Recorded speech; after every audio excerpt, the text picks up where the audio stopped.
Parents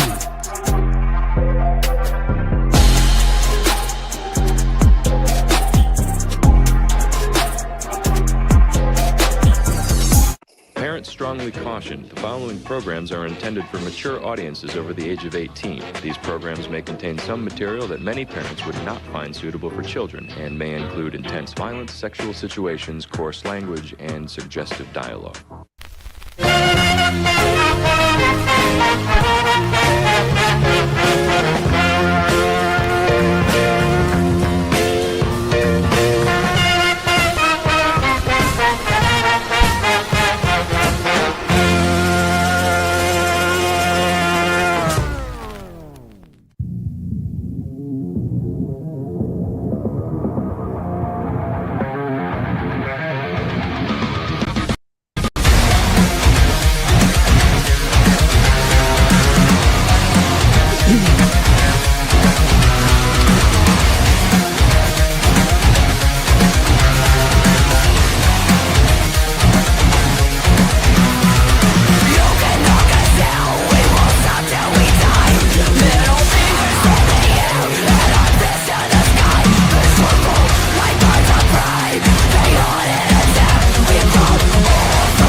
Happy motherfucking Friday. We are back. I know. Everybody's like, what the fuck is going on? This is supposed to be plugged in. Look, we've had these guys booked for a long time and they had the date, and that's just the way it fucking rolls. So we are hanging out with Burn The Martyr. How are you guys doing tonight? What's going on? Good. How are you? We are absolutely fantastic. At least I am. I don't know about him. He might still be in that fucking nasty white shit that y'all fucking get up there in the north that we're not supposed to get. But no, we are actually good. We're actually good. It's been nice in the upper 40s and stuff like that, so it's fine. It was 73 here today. Oh, I hate you. That's what I love about the South. I mean, where are you guys from? We're kind of spread out a little bit. I'm in South Central Pennsylvania, in a little town called Hanover, in between York and Gettysburg. Mark, our drummer, who's not here with us tonight, he's out in York. Go ahead, guys. I'm from near Harrisburg, Mechanicsburg. So. Okay. Oh yeah. And I'm in Owings Mills, just outside of Baltimore. Okay, so you're in Maryland. Mm-hmm. Gotcha. Well, I mean, given the fact that we're still talking about locations and stuff like that, I mean, what would y'all rather choose? Snowy Alps or Bahamas? Bahamas. Fuck yeah. I like cold. I take the snow. I'd rather like the cold. I'd much rather be cold than hot too. I know why. Why? No, I can't. We've had this conversation so many times. I can't figure out why people can handle the cold. I don't know why people even like the cold. I can't. This shit. No, it hurts. It's annoying. It's painful. It sucks. There's nothing fun about it. No, at least when it's hot, like you get women in bikinis and you can get in the water. You chill out on the beach and. Yeah, just have a good time. But your other half is gonna kick your butt now. No, well, I mean, I can look at her in a bikini now, but that's not the fucking point. I understand why people like the cold. Well, it's fun to go snowboarding every once in a while, though. I mean, see, with me and snow, it can snow one day. And then it has to be gone within 12 hours. That's with me. Yeah, but where you live, that shit don't ever fucking go away for goddamn months. So no fucking thank you. I don't know. Last year, I think it snowed once or twice, and that's how it was. It was gone the next day. Yeah, like that this year. Yeah. No, the fuck, I don't want to build a snowman. You, sir. You, sir. I know you, sir. You be quiet because you live in fucking Arizona. You don't even know what the hell a snowman is. But anyways, so let's get to a little bit of a musical question, if you will.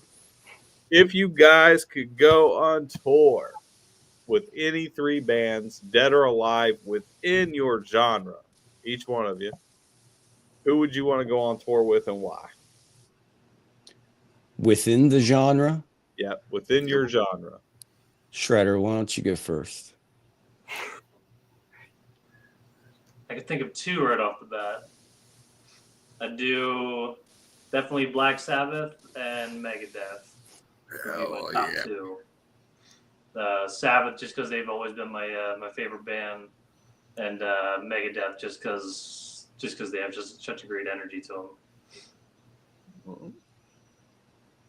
I can get down with that. I'll have to get back to you on the third one.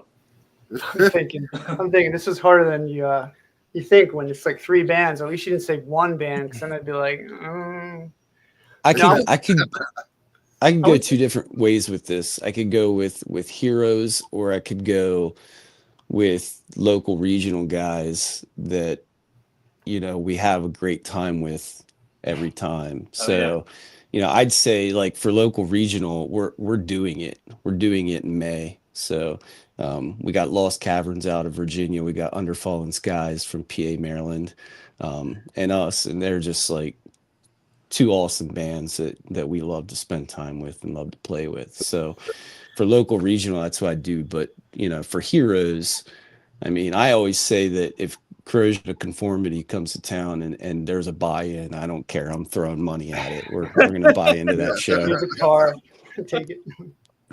See, it's like for me being a Virginian and everything else like that, it's not often that I hear bands coming out of Virginia, but like this man has introduced me to several of them, and I'm sitting here like, where have I been? Like, have I been living under a rock? Look, well, yes, you have. Number two, you don't spend nowhere near the amount of time that I do on fucking YouTube, literally looking for bands. Well, And at then least not I now. think I also spent many years on the road touring and going through places and meeting other bands while I'm playing. Because still, there's a lot. You have no idea. You think about it. When you're playing a local show, a lot of your fans, a lot of them are probably in bands themselves. They may not be playing that show that night, but they're still in fucking bands. And 9 times out of 10, if you're smart and you're in a local band, then you're going to go up there and try to meet the other bands and shake hands and be like, hey, you know, I'm so-and-so from this band. You know, let's fucking get a show together. Let's trade shows. Like, I'm trying to get into this venue, and I see that you already got into that venue, and you trade back and forth. Like, that's how you build yourself up. It's all about networking. Now, if you're being one of those assholes, it's like, fuck every band, I'm the best there is, you know, then you're just kind of shitting on yourself and you're shitting on the whole damn scene. But a lot of those people, a lot of metalheads are in bands or trying to be in bands. Yeah, that's exactly how it works. You know, we're always networking. This year coming up, we got tons of new venues and tons of new bands that we're going to be playing with, and that's how it happened. You know, just going to shows. Not only do we play our own shows, but, you know, as a band, we all go out and support the local scene and, you know, go to as many shows as we possibly can. Oh yeah, see, if I could, if we had a local scene here, I would literally be at every single fucking show every night of the entire week. But we have no scene here. None. Nada. The only place I have to go to for me to go to a local show, the closest place for me is either Charleston, South Carolina, which is about an hour and 45 minutes away from me, or Jacksonville, Florida, which is 2.5 hours away from me. That's the closest places I can go. And I normally go to Jacksonville, is where I normally go to a local show, is all the way in Jacksonville. So for those of you that are out here watching and you don't go to your local shows, you should be damn ashamed of yourself, because fucking I wish to hell we had a local scene that I could just go down street to the fucking local bar and go see a metal show, because I'd be there every fucking night. I mean, yeah, you probably throwing shade at me on that one too, but still. I'm just saying, get out and go to a damn local show. Do some shit. All right, Tim, who would you go on tour with? Well, you know, like the first thing I thought of was when I was getting into metal and getting into my first metal band, Machine Head's first record came out, and we lost our minds. It was like we couldn't try and harder to be like them if we actually could have. But I'd say they're legends at this point. I would love to open up for them. I mean, just once, let alone go on tour.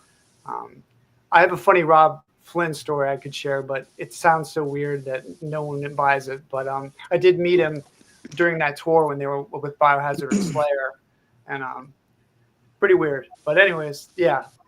What? No, go ahead, tell the story. I was about to say the same thing. Okay. All right. So my girlfriend and the guitarist of the band was in. We went to the Tower Theater we didn't have tickets, but it was Slayer, Biohazard, Machine Head. We just like, we're gonna go down there. Someone will sell us a ticket at the door, scalp or whatever. We'll get in. Well, we didn't get in. We were late anyways. By the time we got there, we would have missed Machine Head. So we go across to this dumpy, like one of those bars that also has like a diner in it, and the two look like they shouldn't be in the same building. We go over there, and we're going to get a drink. We're bummed out, and Rob Flynn is sitting there at a table, like a little booth by himself. And my guitarist, we walk right over there. We're just like, he's like a beeline to him. He sits down in front of him and just starts talking to him. And Rob Flynn's just about to eat this gigantic chicken parmesan. Okay, they had just played. You could tell it was wet, and so we all just he was like cool about it. He's like, he didn't give a shit. So we sat there and we were talking about the tour and stuff. He was on, and we were just like little kids. We were like, I was like early 20s. So we were just like a bunch of starstruck little musicians. And even the guitarist, Logan Mader, went over to the bar. We saw him. He's like, "Hey, look, it's your guitarist." And he looked at us. He's like, "Yeah, I wouldn't go talk to him. He didn't like people." So he sits there and eats the whole time. He's got this it looked awesome, but he finishes eating. He's just cool with us being there. And he's like, "Hey, you guys want to go see Slayer?" And we're like, "Yeah." So we go on over to the Tower Theater. We pass Evan Seinfeld, and we're like high-fiving him. He Biohazard was another one of my favorite bands. And he gets us in, and we went to watch the whole Slayer set. And it was my girlfriend and I just stood there, and we were like, we just kept looking at each other like, this is one of those things that just doesn't happen very often, people. So, but yeah, it was pretty wild. Okay, fair enough. I mean, it sounds like it was awesome. Well, I'm sure at that point you're about fucking shitting yourself. Like, is this even actually happening, or am I imagining this whole fucking thing? Did I dream it? Yeah. Pinch me, I'm dreaming. Pinch me. I totally understand. I got it. So Corey brought something up that I actually wanted to touch upon before I turn Moshmeloh loose with some questions. As far as on the subject of buy-ins, and I love asking bands this, how do you guys feel about buy-ins? Are you one of those bands that you're cool with it and understand it, or you're this is a bunch of horse shit? You don't want my answer, Corey. Oh no, I do. I really do. He's going to ask. I'll tell you, I'll give you mine right off the bat. I think it's bullshit. I think it's a bunch of horse shit. But that's just me. I don't care for it. Yeah. See, I get the aspect of the business.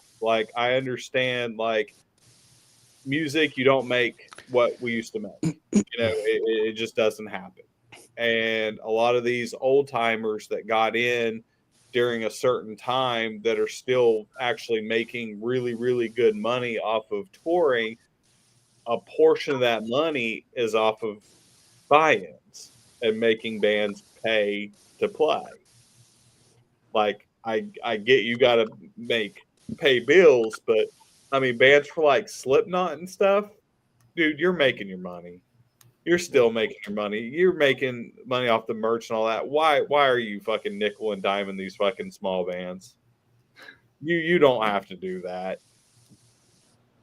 Well, it kind of takes out the it just becomes like I'm not trying to down any of these guys, but they go from booking agents to handing off the promotion to the band. So they're not really promoting as much as they expect the band to promote on top of that and then sell tickets. And I understand that part of it, but I come from the old school 90s thing where we get $150 to play or $100. And it doesn't sound like much, because it wasn't, but now the buyouts on some of this stuff, Corey can elaborate, are pretty nuts sometimes. And it does bring people in. We do have fans, we do have family that will come out, but it does feel like we're doing other people's work as well. I don't know.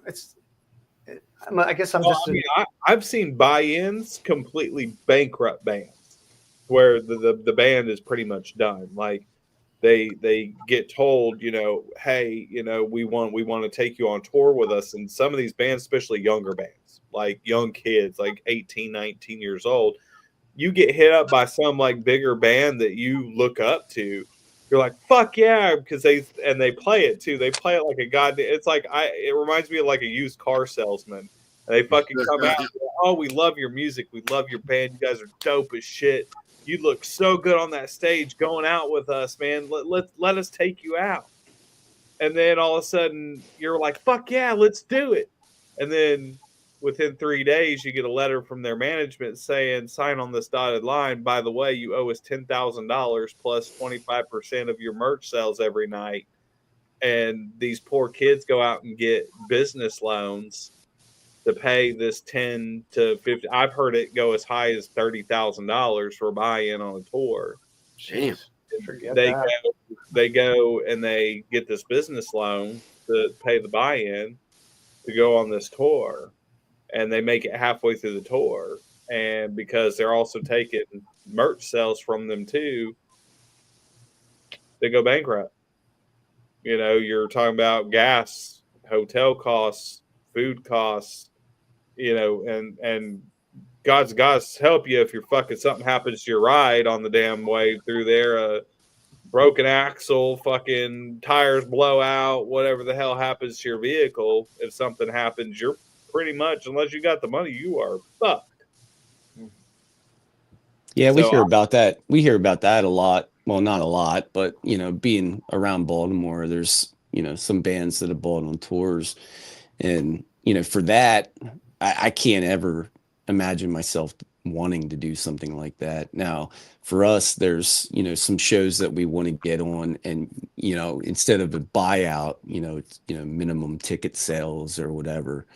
So we just kind of deal with that. Now we're getting to the point where the minimum ticket sales really don't matter much for us. If we have to sell 20 or 30 tickets, we can usually handle that, depending, as long as it's near our region. But yeah, I think we had an opportunity a couple years ago at a bigger club up in Harrisburg, and the buy-in was like I think it was right around $800. And if it was Corrosion of Conformity or Crowbar or somebody like that, or Clutch, hell, I'll throw money out the window at that. But I think this one was for opening for Doyle, and I'm like, I'm not gonna pay $800. I heard he's kind of a dick anyways. So see, it's like I've told people, this is just kind of my viewpoint on it. Like, yeah, it's cool. Like, you could go up there and I'm much more okay with buying in on one show in a huge city than I am buying onto a tour. Because if you're just buying onto one show, okay, anywhere from a couple $100 to I think the highest I've ever heard is like $1,200. Okay, well if I'm paying $1,200 to play this show, that motherfucker better be sold out. And it better be, I'm not going to pay that kind of money unless it's somebody, like you said, something massive. You get like a Crowbar or somebody like that in there that it's a bigger club. It's going to fucking sell out. Your possibility you selling well, doing well in merch sales, you might be able to come out. I mean, your main hope is at least come out and break even. Yeah. Like that's your main hope.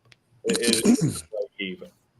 But a lot of these tours, like you just don't break even. And I love asking bands this because, like, especially bands that have done it, because we've had a few bands that have come on that have done it, and I've been like, "Would you ever do it again?" They're like, "Fuck no." Like we were so fucking far in the hole, it took us forever to dig out of it. So it's just not. Sometimes it's just not worth it, and it's just it takes better. all the fun out of it too. Part of this playing music is why when we started it, it was for fun. Right. Nobody thought about being on stage and being some big rock star. That came pretty quick, but you do it for fun. You continue to do it for fun. It's creative.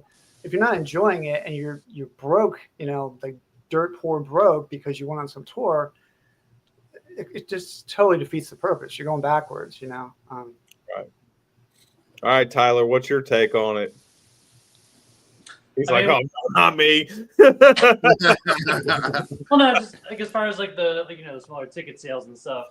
The other part to that is, we can sell like our portion of the tickets and everything, and then we'll get our people to come out. But who's to say they'll stay for the whole show, or maybe they'll just stay for us and then leave, and they're kind of hurting themselves overall, just by not promoting organically as opposed to having us promote it.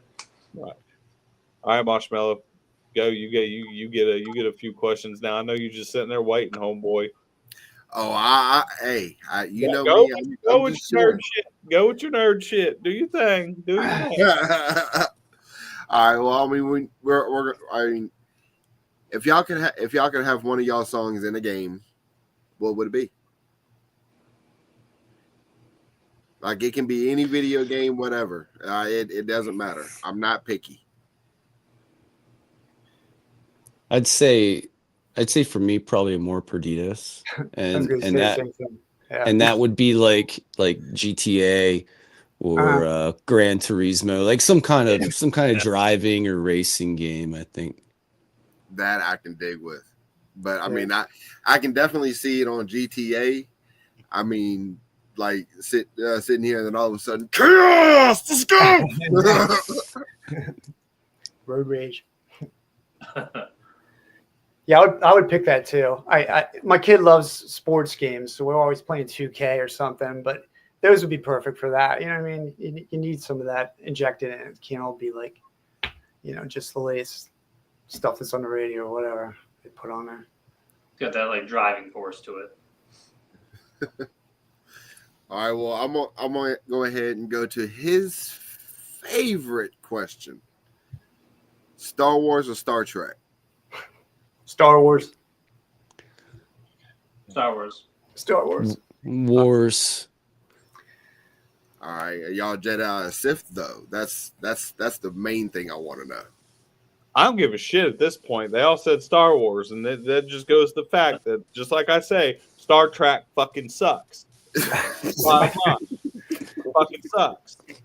Fuck out of here with that goddamn shit. I knew I was gonna get him worked up. Now, I love the Sith and Jedi talk, but yeah, it doesn't matter. That's the most important question. Star Wars, get the goddamn shit out of here. How about Ewoks or Jar Jar Binks? That's a good one. Choose a list of Ewoks all day. Probably, Ewoks. Yeah. I would choose Ewok. I'm gonna go Jar Jar Binks.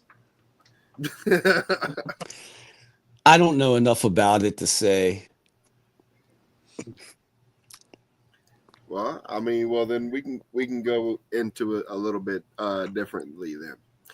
What is y'all's dream tour bus? I want to know everything. What would y'all have in it? What would it look like?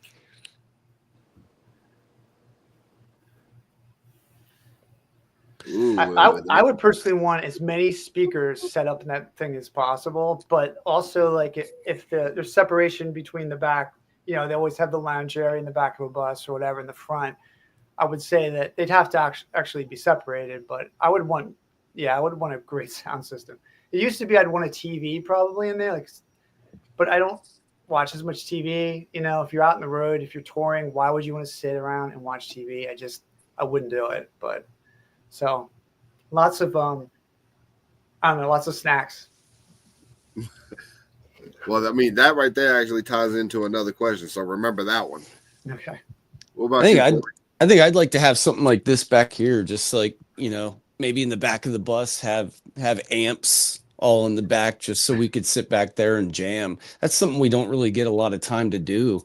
Whenever we get together, we're rehearsing for a gig, or, right now after tomorrow's show, we're taking 3 months off to actually do that. Just, get in a room together and flesh out some of these songs that we've been working on for the next record. So I think having an area like that in the tour bus would be awesome. Just, I pretty much do music from the time I wake up in the morning to the time I go to bed at night. So, I mean, that's really all I have interest in doing. Shit, I can't even speak now. Eat shit music. Yeah. Hey, it's like I tell everybody, I've toured so much over a span of the last decade. And I always tell everybody the same thing, because I've heard that question a million times, and I love weighing in on this, and I love hearing all the different things that people would want on a tour bus, especially if they haven't been on a tour bus and actually toured. But the one thing you'll find out, I have only been, out of all the tours I've ever done, I've only been on one tour bus where there was a working bathroom and shower. Ooh. Just one time. And that would be, for me, if I was to ever go back out on tour, which I actually will be in 2026, there must be a working toilet and a working shower on that damn bus. I don't care what else is on there. I'll sleep in the fucking floor bed if I got to. But there better be a working bathroom and shower. I mean, see, I would sit here and pick your dream bus, like having an extravagant bathroom and everything else like that, with a steam shower along with it. I mean, maybe a little bit, If there's an unlimited budget, oh yeah, that would probably be the greatest thing on my bus would be the fucking bathroom. Because I'm sorry, there's going to be a working toilet and a working fucking shower. Because have you ever had to be on stage or play on stage, and the shit didn't work, and you didn't have time to stop, and you had to drive overnight to the next spot, and you have to go to bed sweaty and sticky from being on fucking stage? There's nothing worse than getting in those sheets and laying down and smelling funky and being all sticky from your own sweat. That is fucking disgusting, and it is a horrible feeling, and you do not get a good night's sleep. Well, you can't smell anyway now. Before I could. But still, it doesn't matter. It's just that feeling. I don't know. Maybe I'm just a clean freak or whatever, but I need to feel clean when I go to bed. I have to. And that's one of those comforts that you really don't think about until it actually happens to you, and you got to go fucking sleep, and you're sweaty and nasty, and there's no way to wash off. Or what we used to do is take the goddamn baby towelette baths that we used to call them, and fucking take the damn rolls of baby towelettes and fucking try to wipe yourself down with those. Which, I mean, I guess is better than nothing, but it's still fucking gross. Yeah, especially after it dries, it feels worse. It feels just Exactly my point. Exactly my point. So, my next question for y'all. If you could have anybody as a mentor that you could spend an entire day with, dead or alive, who would it be and why?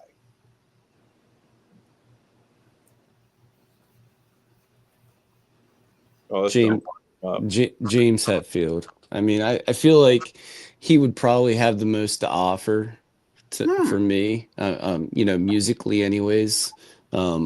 If he's going, if I was looking for a musical mentor, probably James Hetfield. I mean, our style's pretty similar, and just looking at his life, and things that he's kind of experienced outside of music, I feel like I could we could relate to each other. He kind of dealt with alcoholism, I dealt with alcoholism. So there's a lot of commonalities there, not just my right hand, and the way I pick the guitar and the way he does, and the way I deliver vocally is similar to him, but there's personal commonalities as well. Right. Okay. Yeah, I would say the reason I really wanted to play bass and play in rock and roll in general was I would probably say Faith No More is probably the first band where I was really like, okay, this is a direction I'm headed. Like this is it. And so I think Billy Gold, the bass player for Faith No More, because then they did Angel Dust, which is a masterpiece, and I just think he'd have, for me personally, have a lot of stories, but also have a lot of things that he could share about how he evolved as a bass player, as a musician, as a human. He seems like a very decent guy. So yeah, I think that would be great. I think I'd enjoy that. Okay. How about you, Tyler? For me, I think it would definitely be Tony Iommi. Just from a young age, I just kind of latched onto his sound just right away when I first started playing, and I just loved the way his tone developed over the years, and just the riffs that he was able to come up with, and I would just love to kind of pick his brain and just have a session with him. Okay. I hear you on that. Which is going to end up tying into another question. What is y'all's "this is it" moment? Like, this is the direction that you're going to be in. Like, you're going to be a rock star. Yes, I stole your question. You stole one of mine. That's all right. When I was really little, I was into superheroes, and I remember taking my the kitchen towel and wrapping it around my neck and running around the house and pretending like I was flying through the living room because I thought I wanted to be Superman. And then at some point, I discovered music, and from that minute, like, everything changed.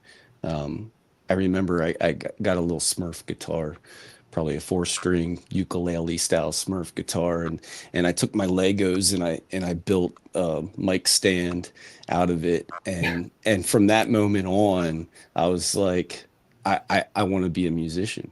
I want to play music. I want to create music. As far as like playing metal, again, I got to revert back to James Hetfield. The first time I saw him on stage, Metallica gets a lot of shit, but at the end of the day, I'd say that I'm more of a James Hetfield fan than I am a Metallica fan. Just the first time I saw him on stage with his stage presence and his delivery and the way he played rhythm guitar, like, it's just so incredible. Like, I'm still in awe when I see it. And, that's when I saw that, I'm like, that's what I want to do. That's the kind of music I want to play. But a lot of the older Burn the Martyr stuff, you'll hear, a lot of thrash in it because, that's kind of where I came from 20 years ago. I was in a band called Nemesis, and we basically played a whole bunch of Metallica songs and then some originals. And that carried on to Burn the Martyr for a little while.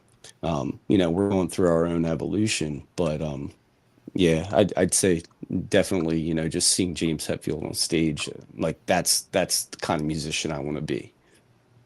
Okay. What about you, Tim? This is it moment. Oh my God. Well, like, a clarification, like, when I wanted to pursue music in a serious way, or just wanted to play in a serious way? Well, I guess I'll share. When I got out of college, one of my friends in college, roommate for a while, we're just like the best friends.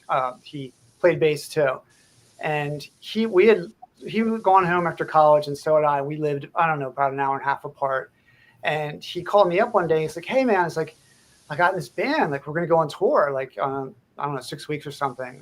I'm like, "Awesome. Like, let's hang out." And so we hung out before that. And then he called me like a week or two later, and he's like, "Hey," he's like, "I'm not doing that tour. But the singer in the band's gonna call you. He wants you." I said, I said great things about you. He'll be calling you probably tonight. And I was like, okay. And then so the guy did call me a few hours later. He's like, "Yeah, we're gonna go on tour in a few weeks." I was like, okay, cool. I'll do it. It was kind of like out of nowhere. And so I said, "Well, why isn't this guy going? Like, my friend, why isn't he going along?" He's like, "Well," he said that his girlfriend, his girlfriend at the time was one of those Playboy had special magazines where you could just buy magazines that had like just pictures of girls. She was in one of them. He was dating this girl, and she said to him that he wasn't able to go on tour. I don't know if that's a true story or not, but that was the reasoning.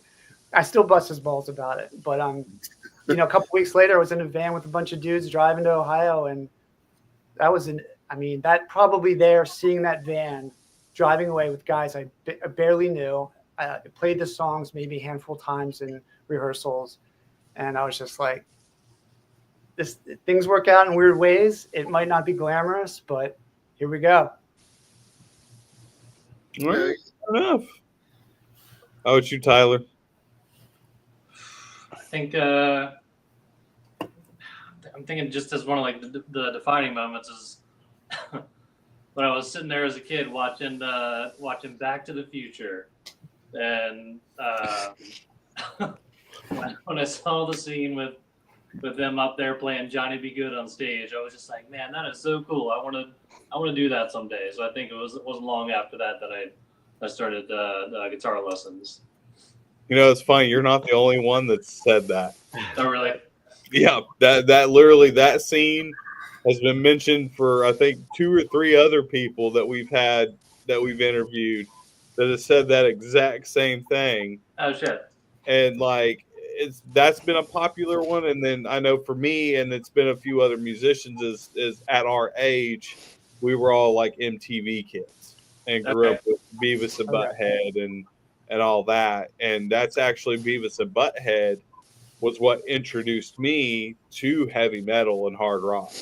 Nice. Like beforehand, I was more of like, I was born and raised in Oklahoma, up until the point I was like 16, 17 years old. So out there it was like a whole lot of like country, a little bit of hip hop, and like for some reason the friend group I had, they were all into ska. So I was real big into like Mighty Mighty Boss Tones and Sublime and No Doubt and Jimmy Eat World and shit like that. But then I discovered Beavis and Butthead. Nice. And then the very first time I was watching, because they would sit there and watch music videos in their show, they played the music video for Ace of Spades, a motor. And I immediately, when I heard that song and I seen Lemmy, I idolized him. Fucking instantly. And I was like, I want to be a bass player. I want to be like him. And so I feel Corey on the whole James Hetfield thing because Lemmy was mine. And it still is to this day. I was like, no, fucking, that's it. And I used to get so much shit because they're like, you want to play bass? Really? You want to be a bass player? Nobody gives a shit about the bass player. Fuck the bass player. Be a drummer, be a guitarist, be a vocalist. I'm like, no, fuck you. I want to play the bass. That's all I want to play. That's all I wanted to play. Now, since then, since I've gotten older, I do play other instruments, but the bass is my fucking favorite instrument. It's what I play in my band now. It's what I'll play until I fucking croak over dead on whatever stage I'm on at whatever age. I don't know how you feel about when you started playing bass, but like my dad took me to the music store when I was 16. And I was like, I wanted a bass. There are guitars everywhere, but like, just a couple basses. And he's like, why don't you want one of these? And I was like, for some reason, when I listen to music, I heard the bass lines. I heard how they moved. I heard how they directed the song, that they drove the song. And it was just like all I could focus on. And I think that's true of like guys who play guitar, which is kind of obvious, or drummers who hear those rhythms and they're like, the gears start moving. I think that's just kind of the way it goes. I don't know if that was the way it was for you, but I just could not hear bass everywhere, like everything I heard. Right. I'm the same way. I pick it apart, and for some, I don't know what it was, but just hearing that bass line, you know, for Ace of Spades and for that, I it just couldn't get out of my head. And I'm the same way with tone and different songs and different bands and the whole 9 yards. So on that, I have a really, we actually haven't asked this question in a long time. How important is album artwork for you? Oh no! Do you think it's something that's extremely important, or with the way things are going now, to where there's not so much physical copies anymore? Do you feel like it's something that's really not that big of a deal? I think it matters, and I'll give an example. So for the last record, Chasing Ghosts, I came up with a bunch of different designs, and a lot of them were very unoriginal, you know, and just, you know, I used some AI programs to try to make, you know, something, because as much as I love music, I play every instrument. I can't draw to save my life.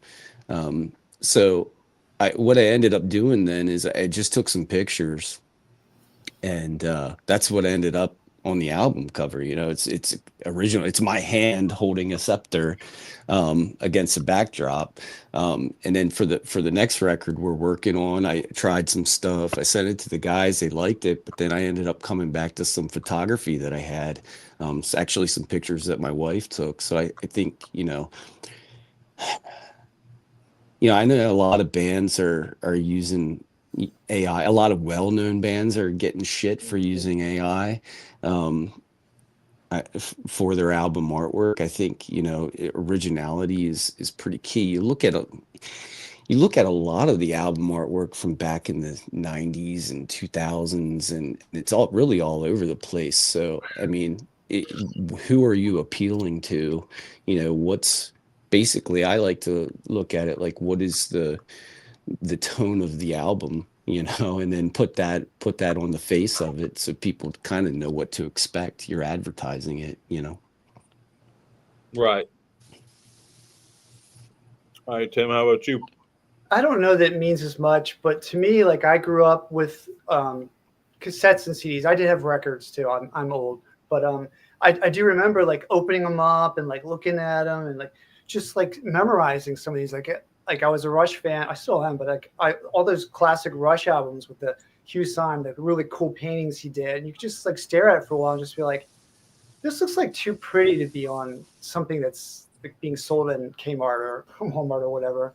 But I think, like Corey said about AI, I think the AI is going to blur what's real art. And it probably will do it for music. What's real art? Like, what artists really put their work into this, and who came up with it in like 15 minutes that made it look very close. I don't know. I still like that stuff. I still think it should be important. I think we transferred this to merchandising now, shirts and stuff like that.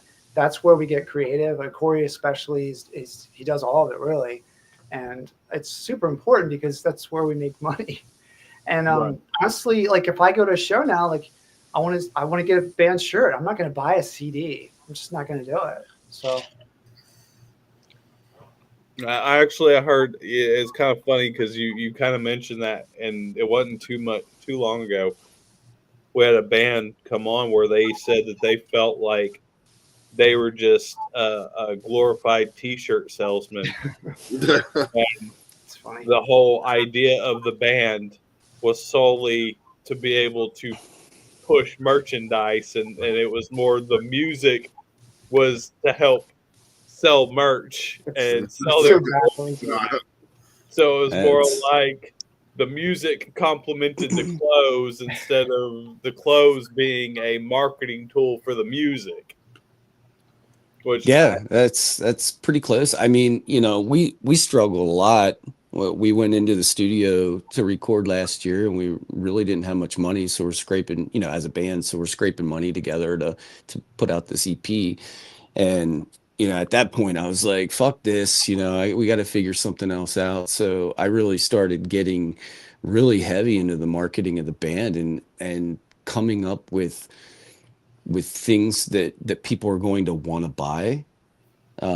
So, we've really gotten a pretty good handle on that now. I mean, we're doing really well with merch, and when we go play a show out of town and we got to get a big ass Airbnb for everybody, we're able to do that with band money.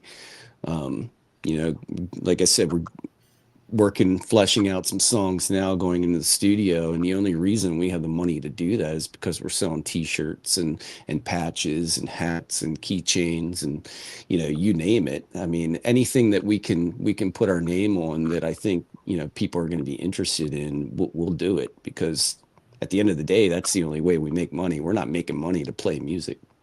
Yeah, exactly. And that's very much the truth behind it. Is, I still hear bands every once in a while be like, we're going to be millionaires. And I'm like, no. No, even if you're getting on a tour as direct support or, an opener, I mean, what's your minimum for the day? $250? And you got 4 or 5 guys in the band, you're making $50 a day. I mean, you're not getting rich. We're not going to see with the saturation of the music market now, we're never going to see another Led Zeppelin or Metallica or Rolling Stones. We're not going to see bands blowing up like that anymore. It's just, there's too much out there, which is great because then you can discover more.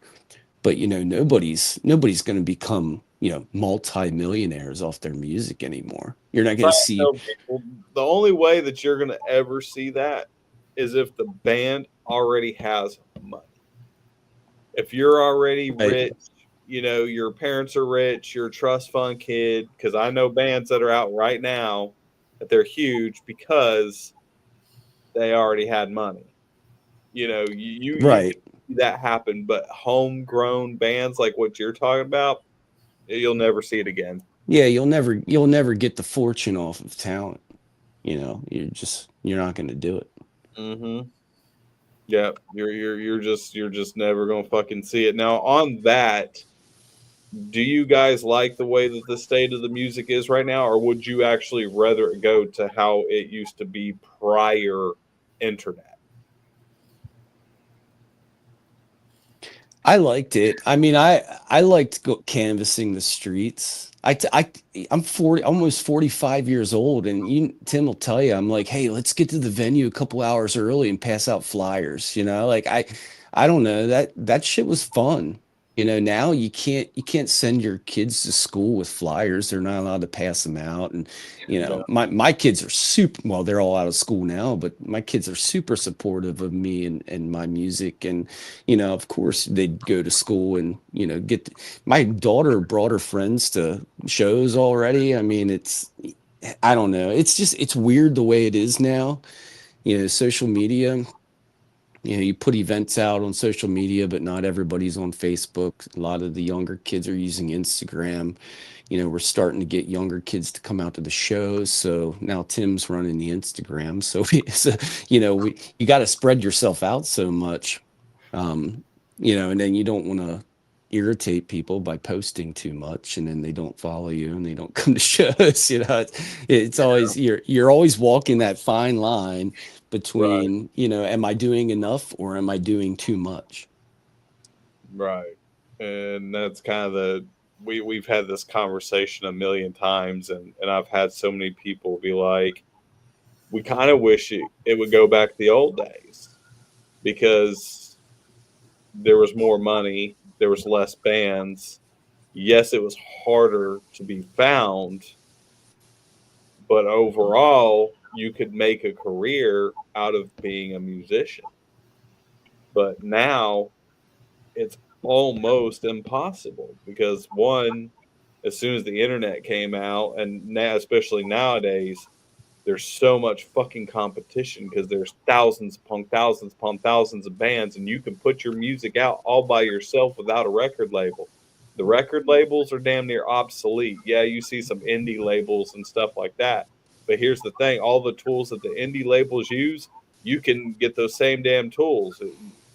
You got you got a couple $100. You can put an album out all by yourself, and it'll be on every damn streaming platform there is. Same shit as the record labels. Now, are you going to sit there and have all these physical copies and shit? No, but hardly anybody's doing that anyways. So what's it fucking matter? So now you have to compete with all these thousands of bands, and like you said, it's a social media competition. It's, what band can go out and do a stupid fucking TikTok and get 50,000 followers to see it, and then come to your show or buy your fucking merch online because you did some dumbass fucking TikTok.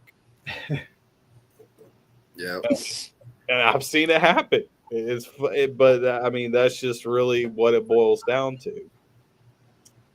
All right, Moshmeloh, I'm gonna let you do a few, and then we gonna play a music video. Oh, fuck yeah! But I mean, while we're still speaking about technology and everything else like that, I mean, are y'all iPhone people or are y'all Android people?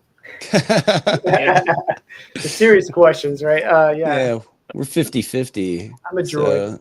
Yeah, me and Mark the drummer have iPhones, and I don't know. Like, now things are getting a little bit better. There's a little bit more compatibility. But there's a lot of times where, like, if I was trying to send pictures or whatever, only Mark would get them. So, I love iPhones. I have iPhone for personal use, iPhone for work, and then my work got me this Android tablet that just sits in the drawer because I don't want any part of it. Come to the droid side. I have both, because I have my personal cell phone as a Droid, but my work cell phone is an iPhone. I hate my work cell phone, but when it comes to computers, I actually like the Apple products. Like my main like music computer and stuff I do with my music and podcasts are all on a Mac. So for that, I do like it, but for the phones, I'm all about the Droid. I like the Droids. The iPhones, I don't fucking like them. I don't like them. I ain't about it. Going back to y'all's childhood, teenage, whenever y'all went to y'all's concerts and stuff like that back then, what's y'all's best memory? Mine's gonna be so I would have been 20. It was the last tour of the complete Black Sabbath, the original Black Sabbath. It was the last concert I went to with my father. So it was in Hershey, Pennsylvania. Kitty opened the show. Godsmack was direct support for the original lineup of Black Sabbath. When Ozzy took the stage, I literally had tears coming from my eyes. And just that's a moment. My dad's passed now. That's a moment that's like etched in my brain for the rest of my life. That's a good one. Yeah.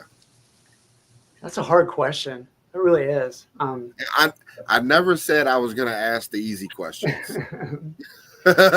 Well, to narrow it down, it's like I just thought about a half dozen things that shows I saw where it was like just like a moment where I felt like I was floating. I'm actually going to be a little nerdy though. I think when I was in school, in college, my friend and I went to see King's X, and King's X are amazing as a 3-piece. I swear, when we were standing there, at some point we just looked over each other, and I really kind of felt like we were floating, because those guys would sing 3-part harmonies that if you closed your eyes, they were perfect, just like the record. And you were like, how does somebody hold a note that long? How do 3 people hold a note that long harmonizing? You know what I mean? I was just like blown away. There's a lot of experience I've had though. I mean, I saw, Metallica on the Injustice tour. I saw Pantera in their prime, and they were freaking awesome. Dimebag Darrell literally was doing acrobatics while playing guitar solos. I've never seen that in my life. I've never seen somebody so animated. And that is one thing I took away, because I'm pretty animated on stage. I'm like, I want to be like him. I want people to notice me. Even if I'm not the best musician, I'm the best looking guy in the band.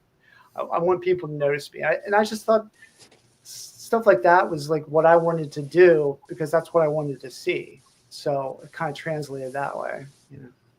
Okay. All right, Tyler. what you got? I think for me, mine was my first concert ever. I was spoiled. I got to go see Rush on their Snakes and Arrows tour with my dad, and it was at Hershey actually.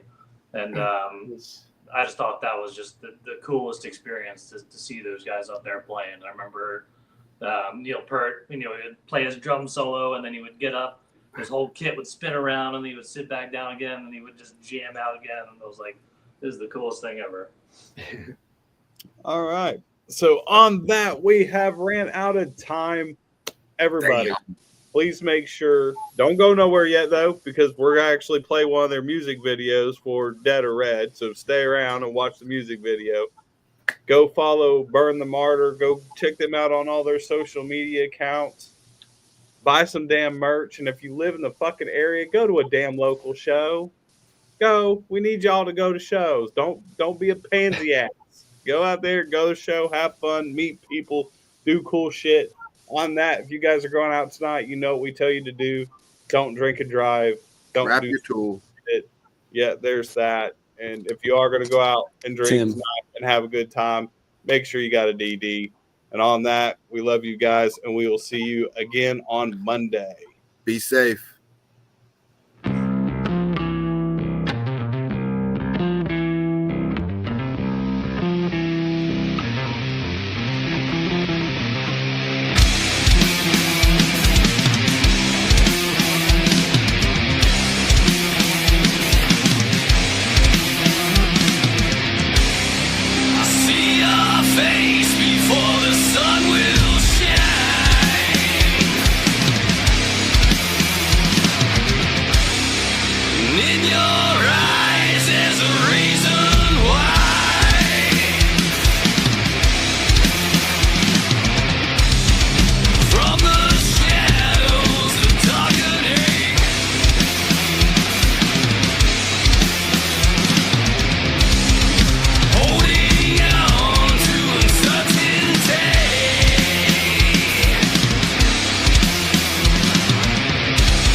in my